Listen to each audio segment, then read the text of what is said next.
लंकापति रावण तार एमिति किसी स्वप्न थिला जो स्वप्न तार स्वप्न रे रहीगला।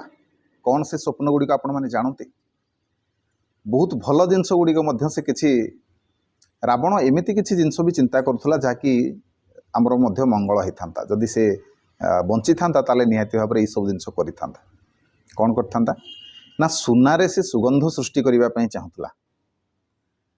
तापरे लंकार चारिपटे समुद्र अच्छी ना तेणु से समस्त समुद्रर पानी को समुद्र जल को से मीठा जल में परिणत करने चाहूला।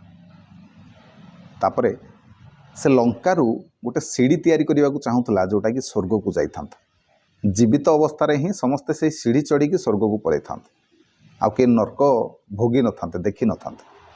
आ गोटे कौन चाहूला ना बाप थाउ थाउ पुओ केबे मरिबनी माने पुओ केबे बाप आगरे मरिबनी बाप मल्ला परे जा हबो किंतु बाप आगरे केबे पुओ मरिबनी कहीं बाप पाई सबुठारु दुख सबुठारु कष्ट होउची जिनसटी ता आगरे निजर संतान को मरिबा देखिबा ताठो कष्ट ता पाई ना संसार आ किछि कष्ट ना ई जिनस गुड़िक रावण चाहूला जदि से बंची थांता ताले से जिनस गुड़िक करिथांता।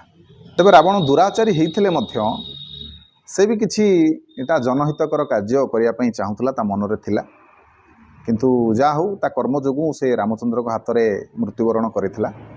तबे आपन को वीडियो जदि भल लागे ताले वीडियो को निहाती भाव लाइक करिवे शेयर करिवे चैनल को सब्सक्राइब करिया को अनुरोध। जय जगन्नाथ जय शिव शंभु।